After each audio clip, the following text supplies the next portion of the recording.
अस्सलाम वालेकुम व्यूअर्स, मैं हूं आसिफ परवेज टोपा। आप देख रहे हैं अपना एक्सप्रेस देखने वालों को खुशामदीद। आपको एक अफसोसनाक खबर देते चलें कि लाहौर गुलबर्ग का area main boulevard fees centre के बिल्कुल अपोजिट एक शॉपिंग मॉल है जिसका नाम पेस है। पेस के नाम से मशहूर है। इसमें एक मरतबा फिर आग भड़क उठी। काफ़ी साल पहले भी इस प्लाजा में इस तरह का वाक़या पेश हो चुका है। उस पर भी काफ़ी ज़्यादा आग लगी थी, काफ़ी आग की शिद्दत ज़्यादा थी, काफ़ी ज़्यादा नुकसान हुआ था।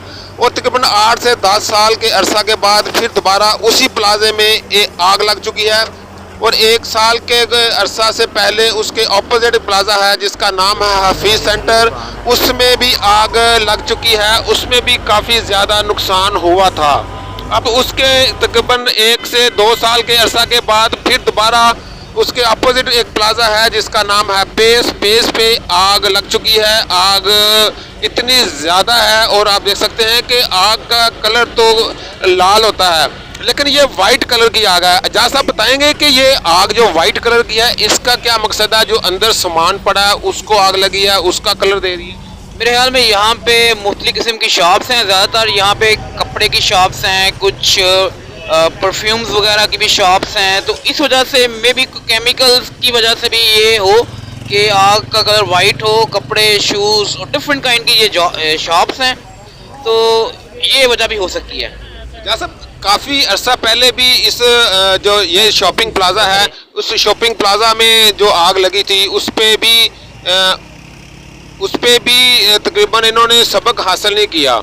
तो ये काफ़ी अरसा के बाद फिर जाके दोबारा फिर उसी प्लाजा में आग लगनी और उसका कोई तरीक़ेकार उसको नहीं संभाला गया, उसका ख्याल नहीं रखा गया, उन चीज़ों का ख्याल नहीं रखा गया। और तकरीबन अगर जानी नुकसान हम कहेंगे तो नहीं हुआ, लेकिन इधर देखा जाए तो जो माली नुकसान है वो तकरीबन काफ़ी ज़्यादा हुआ है। और सुनने में जो आ रहा है कि 4 फ्लोर हैं, इसके चारों फ्लोरों को आग लग चुकी है। और ख़दशा ये है कि जो साथ वाले प्लाजे हैं ये उस पर ना आग जा सके। आप क्या कहेंगे? जी बिल्कुल, आप बिल्कुल सही कह रही हैं। यहाँ पे चलो खुदा का शुक्र है कि कोई जानी नुकसान तो नहीं हुआ, लेकिन जो माली नुकसान हुआ है वो लोगों की जान से बढ़ के हो गया है, क्योंकि लोगों का जो ज़रिया रोज़गार है वो सारा इसी के साथ मुंसलिक है।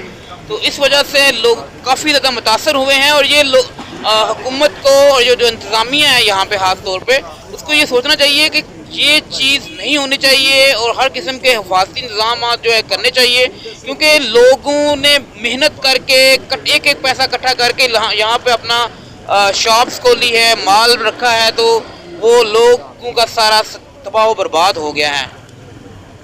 नहीं तो क्या आप समझ सकते हैं कि हुकूमत ये जो आग लगी है इस पे हुकूमत जो जिन लोगों का नुकसान हुआ काफ़ी ज़्यादा उसको कोई थोड़ा बहुत मैनेज कर सकती है उसके नुकसान को, या कुछ इस तरह का नहीं हो सकता?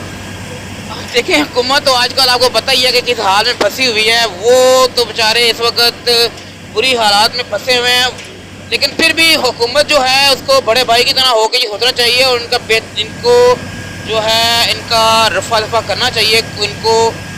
इनके लिए कुछ ना कुछ ज़रूर करना चाहिए। जी, अपने नाज़रीन को बताते चले कि फायर टेंडर आ चुका है। फायर ब्रिगेड की तकरीबन 25 गाड़ियां आ चुकी हैं। ये तकरीबन रात 1 बजे से आग लगी थी। अब दिन का वक्त आ चुका है, दिन की रोशनी आ चुकी है। अब रात के वक्त में फायर ब्रिगेड का काम करना, ऑपरेशन करना ज़रा मुश्किल होता है। अब दिन का वक्त आ चुका है, दिन के वक्त इनका ऑपरेशन करना ज़्यादा आसान हो चुका है, क्योंकि गाड़ियाँ आ सकती हैं, उनकी फ्यूलिंग, उनकी जो पानी की टैंक्स हैं वो रिप्लेस कर सकते हैं। और आप देख सकते हैं कि जो रात को लगी आग थी उस पर अभी तकरीबन काफ़ी हद तक काबू पाया जा चुका है। अब सिर्फ एक फ्लोर पर आग रह चुकी है जिसको बुझाया जाए। आप देख सकते हैं कि अभी वाइट कलर के जो बादल हैं धुएँ के वो उठ रहे हैं। जैसा कि जाज साहब ने आपको पहले बताया कि इसमें मुख्तलिफ़ किस्म की शॉप्स हैं। उस पर जिस एटम को आग लगती है वो धुआं उसकी अपनी शेप के मुताबिक चल रहा होता है। फायर ब्रिगेड की गाड़ियां अपना काम कर रही हैं, लोग लगे हैं आग बुझाने में। तकरीबन काफ़ी हद तक ये लोग आग बुझाने में कामयाब हो चुके हैं। जैसा जब देखा जाए तो जब आग लगती है तो आग बुझाने में काफ़ी मुश्किल होती है, क्योंकि आग अंदर की तरफ लगी होती है। जो हम लोग उसको बुझा रहे होते हैं बाहर की तरफ से आग पे पानी डाला जाता है। जब तक उसके ऊपर पानी नहीं जाएगा तो आग बुझाने में मुश्किल होगी। तो आप समझते हैं कि इस तरह की चीज़ें जैसे कि अंदर जाकर तो हम उसके ऊपर पानी नहीं फेंक सकते। बाहर से पानी जाएगा, पानी ज़मीन पे गिरेगा, वो जैसे जैसे अंदर पानी जाता जाएगा फिर जाके, तो इस तरह ज़्यादा मुश्किल नहीं होती आग बुझाने में। देखिए, हम जो जिस मुल्क में रह रहे हैं, ये जो है आप जानते हैं कि ये अभी इतना डेवलप मुल्क नहीं हो चुका, लेकिन फिर भी रेस्क्यू 111 ने काफ़ी हद तक जो है टेक्नोलॉजी जो है हासिल की है और वो बहुत बेहतर काम कर रही है। क्योंकि हमारा जो फर्स्ट जो हमारी फोर्स पहुंची है 11, 22, उन्होंने काफ़ी बेहतर तरीके से काम तो कर रही है, लेकिन ज़ाहिर बात है टेक्नोलॉजी का लॉस है। यहाँ हमारे पास टेक्नोलॉजी हमारे पास इतनी ज़्यादा अच्छी है नहीं, लेकिन उसमें भी जितना भी बेहतर काम ये कर रही है वो काफ़ी बेहतर है और काफ़ी हम कह सकते हैं तसल्ली बख्श है।